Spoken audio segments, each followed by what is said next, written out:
Paquito el chocolatero presenta.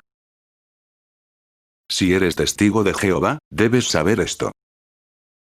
Bautismo. Su bautismo no es bíblico. Jesucristo dio esta orden. Por tanto, id, y haced discípulos a todas las naciones, bautizándolos en el nombre del Padre, y del Hijo, y del Espíritu Santo. Mateo, 28, 19. Pero el cuerpo gobernante de los testigos de Jehová, cuando te bautizas, hace las siguientes preguntas. Primera.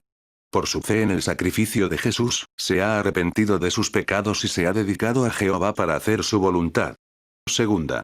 Comprende que al dedicarse y bautizarse demuestra que es testigo de Jehová y miembro de la organización que Dios dirige con su espíritu. ¿Ha observado usted que el bautismo lo liga a una organización de hombres? Jesucristo dio una orden muy sencilla, bautizándolos en el nombre del Padre, del Hijo y del Espíritu Santo. ¿Es tan difícil decir estas sencillas palabras cuando te vas a bautizar? ¿Por qué el cuerpo gobernante quiere que quedes ligado a su organización en vez de a Dios? La sociedad Watchtower quiere hacer creer que es necesario ser parte de su organización para ser salvo.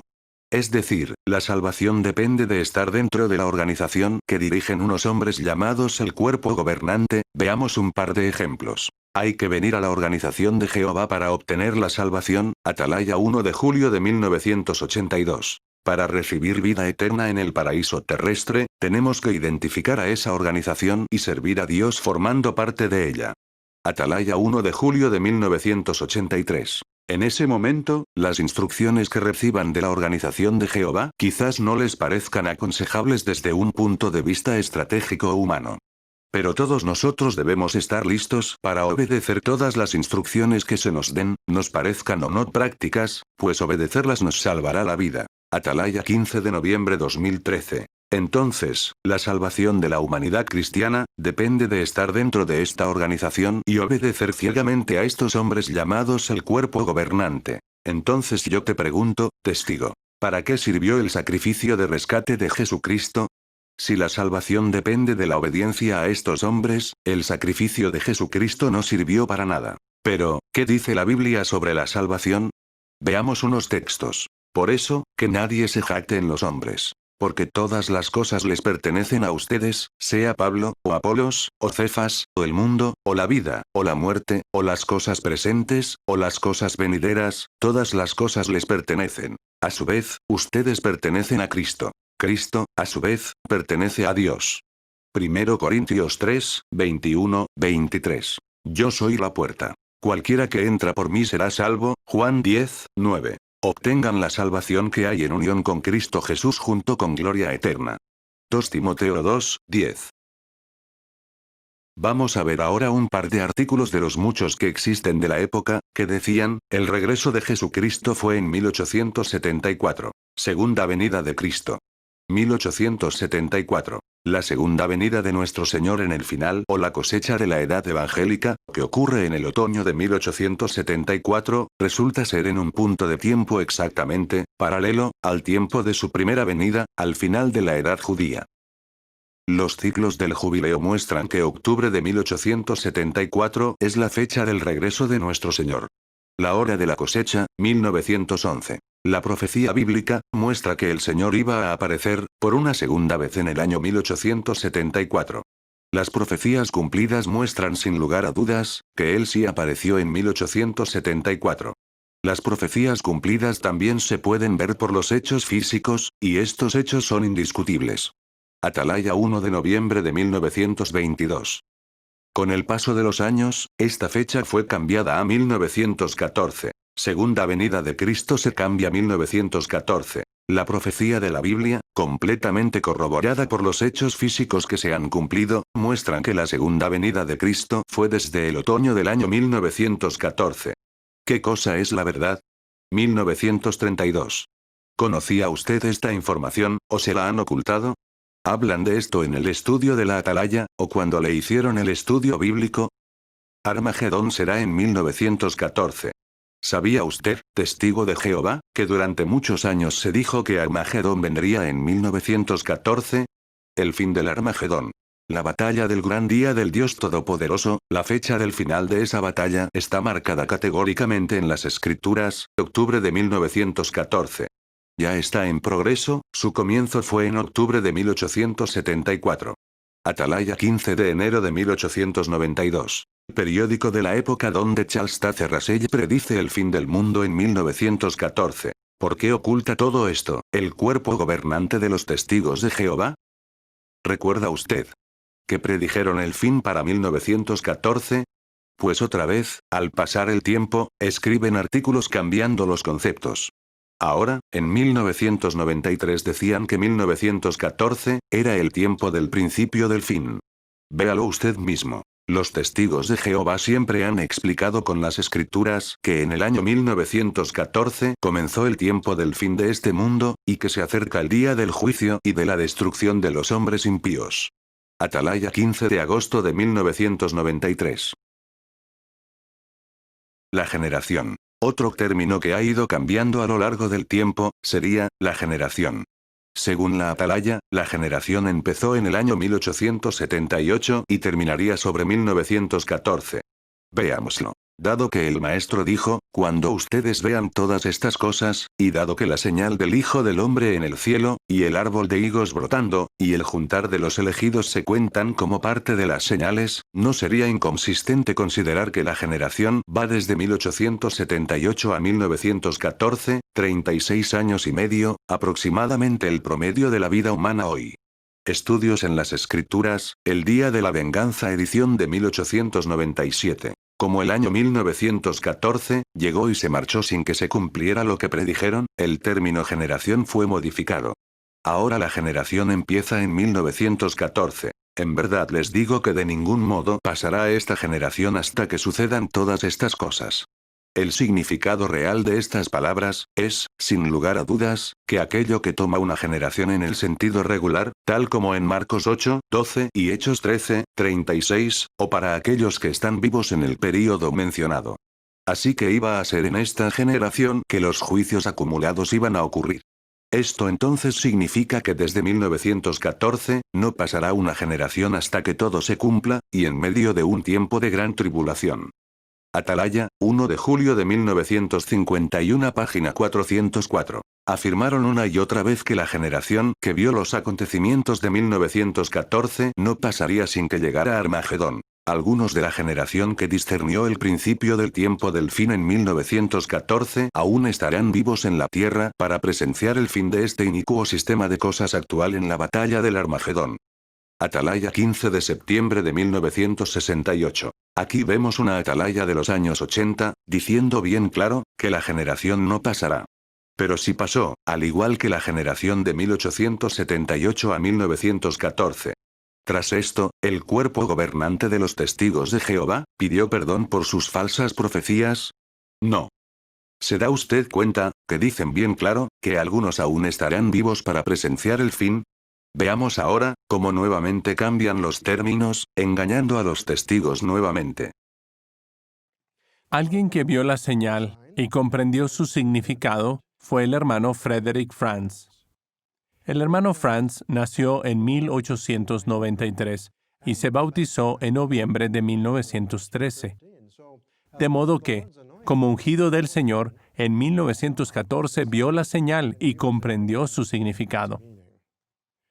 Hubo otros ungidos que vieron la señal y comprendieron su significado. Joseph Rutherford, A. H. Macmillan, W. E. Van Amburg, después de 1914, otros fueron ungidos por Espíritu Santo. Entre estos hay hermanos muy conocidos, como Nathan Knorr, Lyman Swingle, Grant Suter, Milton Henschel y George Kangas. Ellos fueron ungidos contemporáneos de algunos de los del primer grupo, así que en realidad estos hermanos forman parte del segundo grupo de la generación. Esto es importante. Tras estar diciendo durante décadas, que la generación de 1914 vería el fin, ahora lo dividen en dos grupos, uno que vivió en 1914, y otro, que verá el fin. De esta manera, pueden ir añadiendo tantas capas como quieran, alargando la generación a su antojo. ¿Eres consciente testigo de Jehová de la tomadura de pelo? Pero, ¿no habló Jesucristo de una generación? Sí, pero, ¿de qué generación habló Jesucristo? Leamos Mateo 23. Serpientes, generación de víboras. ¿cómo escaparéis de la condenación del infierno? Por tanto, he aquí yo os envío profetas y sabios y escribas. Y de ellos, a unos mataréis y crucificaréis, y a otros azotaréis en vuestras sinagogas, y perseguiréis de ciudad en ciudad, para que venga sobre vosotros toda la sangre justa que se ha derramado sobre la tierra, desde la sangre de Abel el justo hasta la sangre de Zacarías hijo de Berequías, a quien matasteis entre el templo y el altar. De cierto os digo que todo esto vendrá sobre esta generación. Jesucristo dijo bien claro, que sobre esta generación vendría juicio. Sigamos. Lamento de Jesús sobre Jerusalén.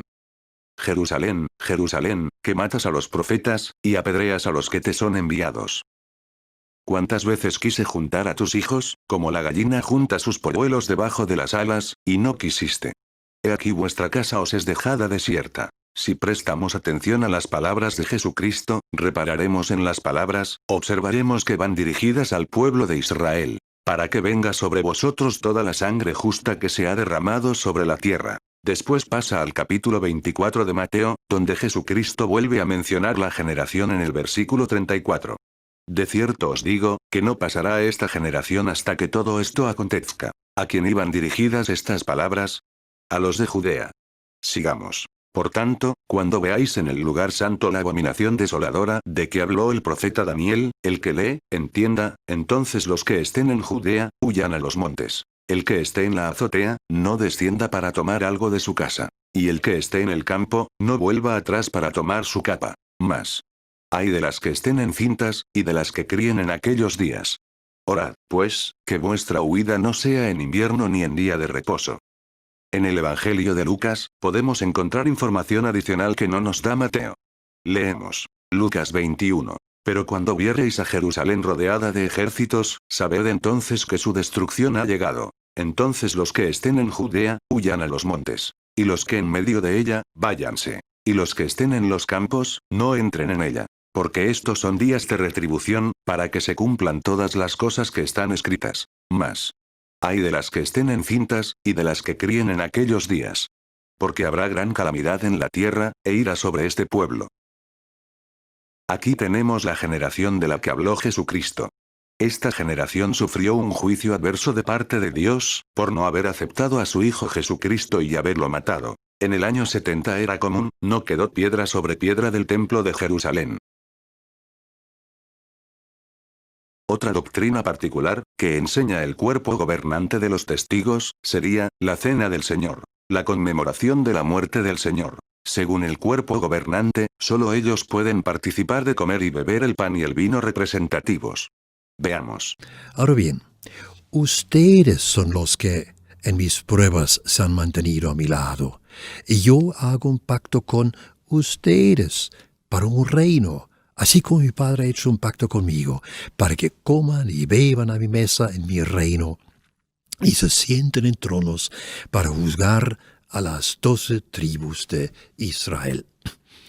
¿A quiénes habló Cristo aquí? A sus 11 discípulos fieles, y les dijo que los había escogido para estar con Él en el reino celestial y formar parte de los 144,000. Por eso comieron del pan y bebieron del vino, por invitación personal de Jesús. Esta noche deben comer el pan y beber del vino únicamente los pocos que quedan de este grupo limitado que reinará con Cristo en el cielo. La conmemoración es para ellos. Si fuera para nosotros, los que esperamos vivir para siempre en la tierra, nunca se dejaría de celebrar. Pero nosotros somos simplemente observadores. Estamos aquí por el aprecio que sentimos, por el amor de Jehová y de Jesús. Y nos beneficiamos del rescate, claro que sí. Pero por esto no hace falta participar de estos símbolos.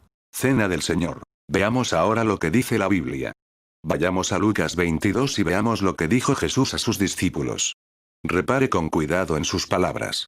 Leamos. Fueron, pues, y hallaron como les había dicho, y prepararon la Pascua. Cuando era la hora, se sentó a la mesa, y con él los apóstoles. Y les dijo: Cuánto he deseado comer con vosotros esta Pascua antes que parezca.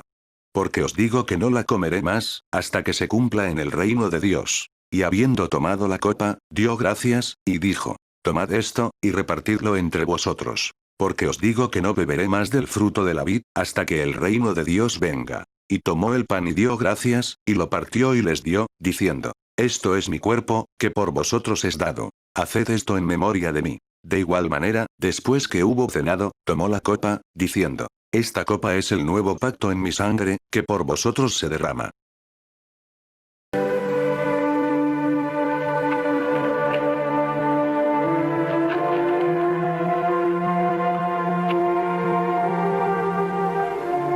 Yo soy el pan de vida.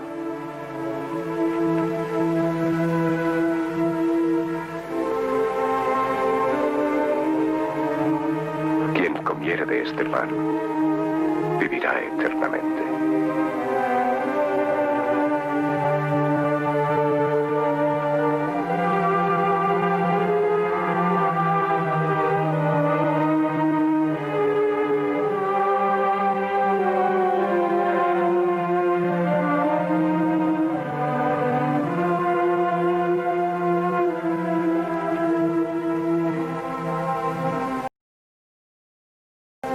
Toma. Y comed esto. Es mi cuerpo. Haced esto en memoria mía.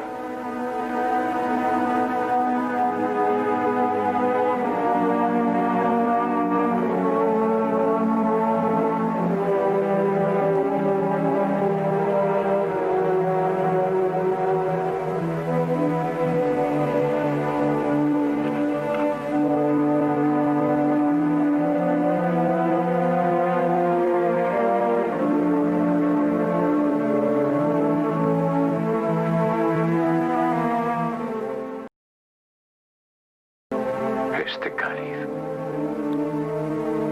ya no simbolizará solo la alianza que Dios hizo con nuestros padres en el monte Sinaí.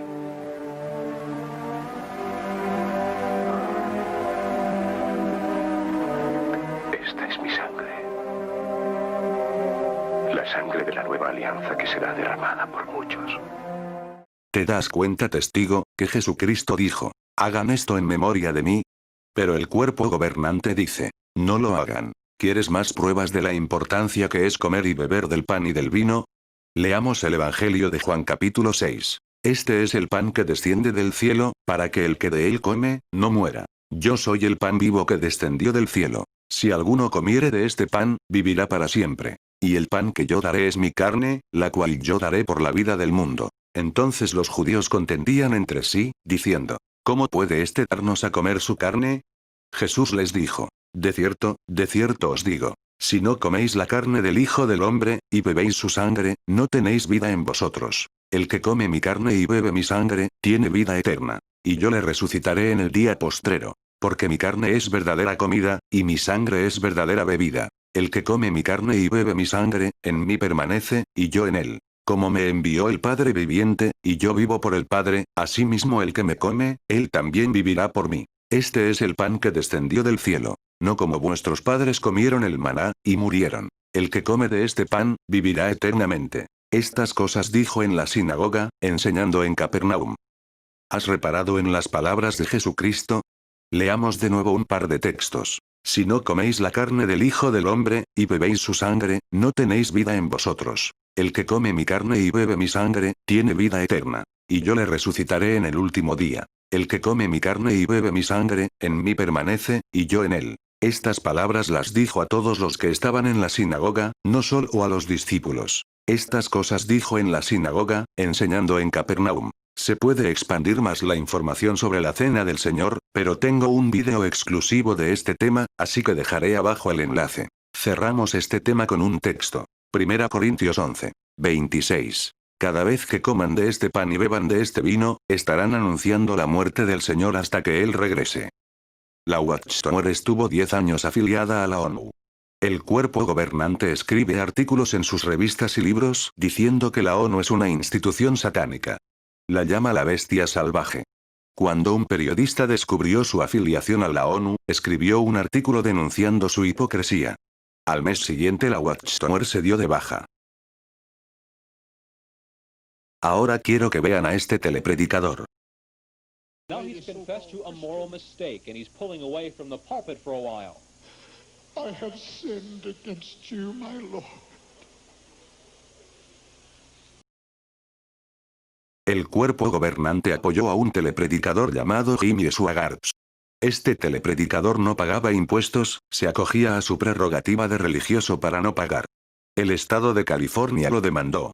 Pero Jimmy apeló a la Corte Suprema.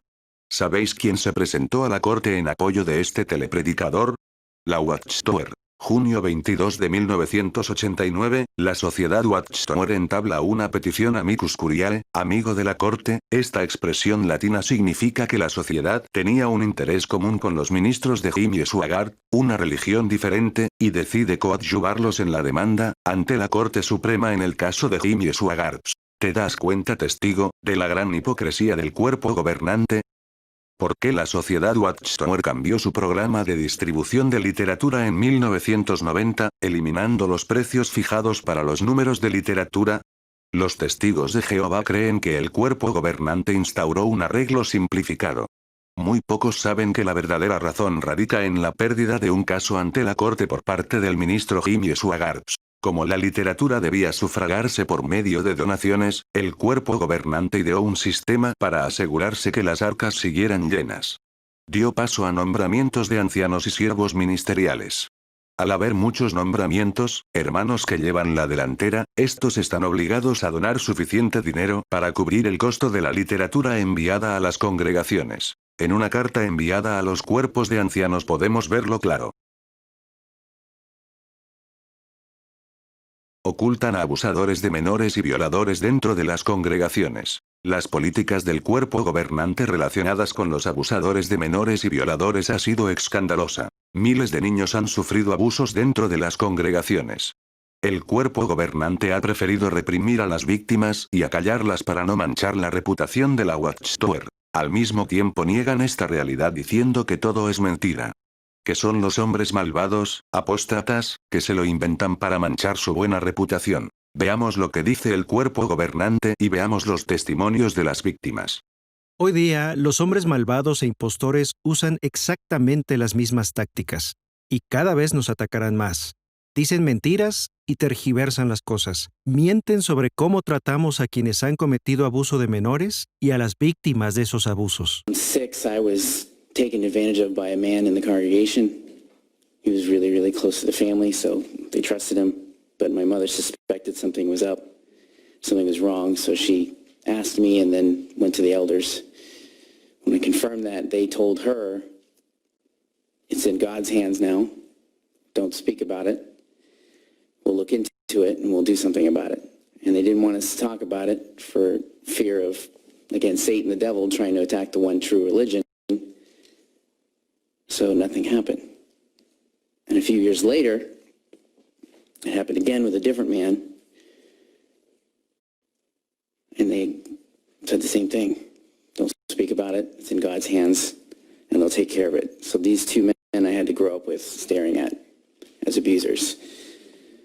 And they're still loose in the congregations to this day with higher positions, and they're surrounded by children all the time. So it was up until about 2 years ago that I realized that I had been lied to my entire life. I found out that I grew up in a cult and that they were hiding thousands of sex abuse cases. My name is Stephanie Carson. I am an abuse survivor within a religious organization. I am in strong support of SB 360. My name is Jolene Rivera. I'm a child sex abuse survivor. And I'm in strong support of SB 360. My name is Tara James. My mother was raised in the Jehovah's Witness Church, and I'm in strong support of 360.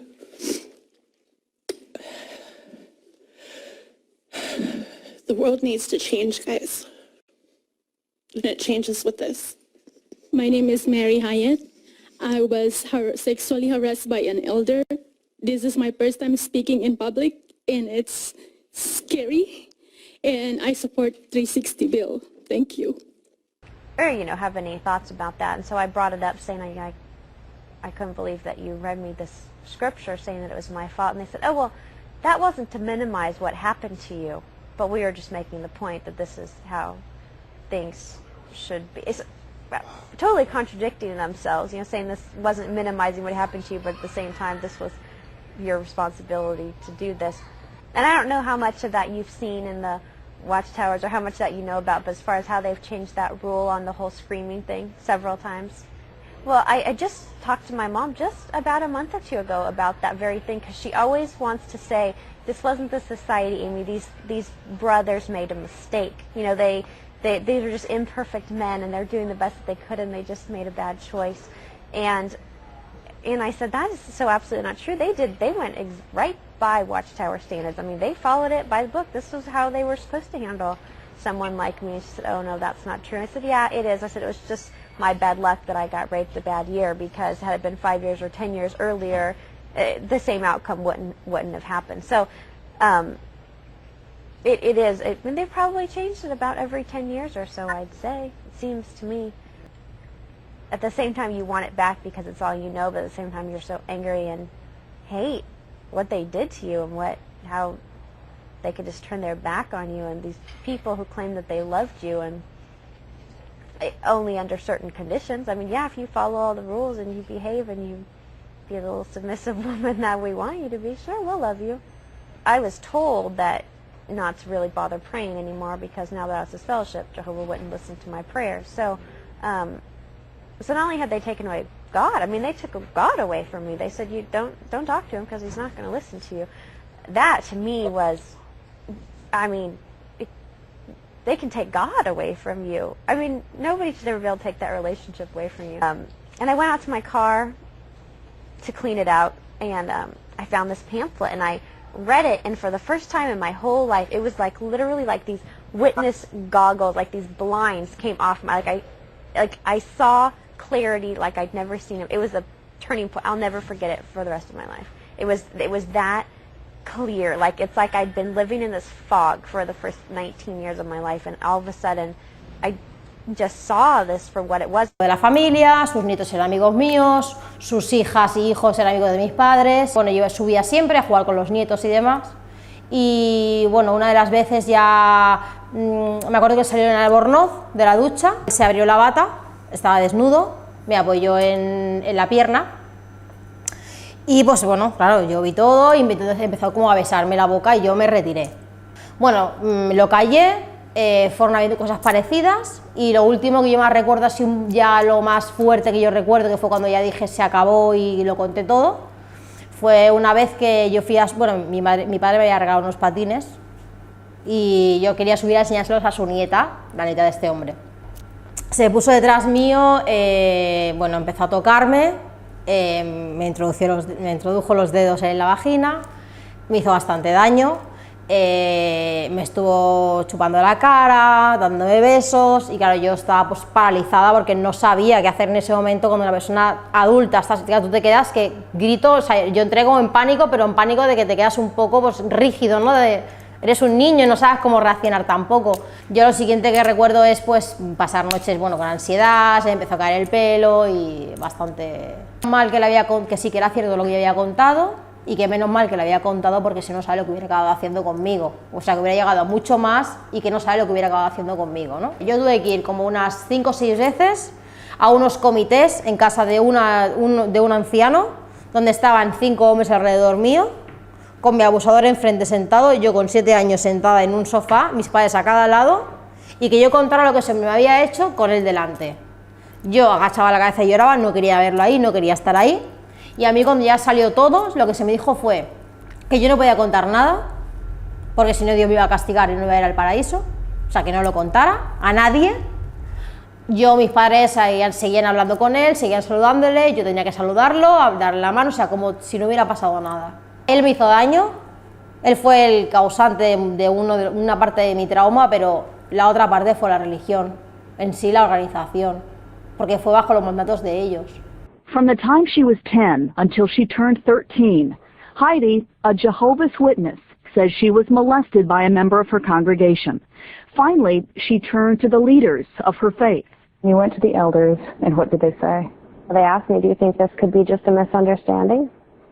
And I said, no. No, I'm very sure of how his hands were on my body, and there's no way to misunderstand that. But the elders dismissed her plea for help and sent her away with a warning. You need to keep quiet about this. You don't want to drag the name of Jehovah's organization through the mud. Anything that an elder says is viewed as the direct word of God. Bill Bowen was an elder for almost 20 years. You could even be excommunicated for questioning what an elder tells you to do. But what silences most victims is that Jehovah's Witnesses require either a confession or 2 eyewitnesses to any accusation, making sexual abuse almost impossible to prove. Time that people knew about the secrets that happened in that religion. For Leanna Morley in Oregon, the abuse started when she was 5. And Sue was 7 years old and living in Washington. Her molester later made a chilling confession. 24 to 42 little girls that he had molested, but he couldn't remember how many exactly. Now president of the victims' rights organization Silent Lambs, Bill Bowen says he expects more than 100 lawsuits to be filed against the faith. How widespread is it? It's of a global proportion. I don't think we've even scratched the surface. The Jehovah's Witnesses headquarters disputes these numbers but says they are aware of the problem and cites a letter it published last May. It says, quote, "We have long instructed elders to report allegations of child abuse to the authorities where required by law to do so, even where there is only one witness." For Heidi, it's another betrayal by a faith she turned to for help. Because you trusted them. Because these are your spiritual leaders. These are men appointed by God in the eyes of Jehovah's Witnesses. And who was I? You know, I was just some kid. Como ha podido comprobar, los que mienten son el cuerpo gobernante. Ellos viven en lugares paradisíacos con el dinero que recogen de las congregaciones. Lucen relojes Rolex de oro. Se gastan el dinero en botellas de whisky añejo de cientos de dólares. Viven sin trabajar a costa de los hermanos. Toman decisiones que afectan a millones de testigos. Ponen cargas pesadas que ellos no quieren mover ni con un dedo. Segunda Pedro 2. Pero hubo también falsos profetas entre el pueblo, como habrá entre vosotros falsos maestros, que introducirán encubiertamente herejías destructoras, y aun negarán al Señor que los rescató, atrayendo sobre sí mismos destrucción repentina. Y muchos seguirán sus disoluciones, por causa de los cuales el camino de la verdad será blasfemado. Y por avaricia harán mercadería de vosotros con palabras fingidas. Sobre los tales ya de largo tiempo la condenación no se tarda, y su perdición no se duerme. Eso es todo, amigos.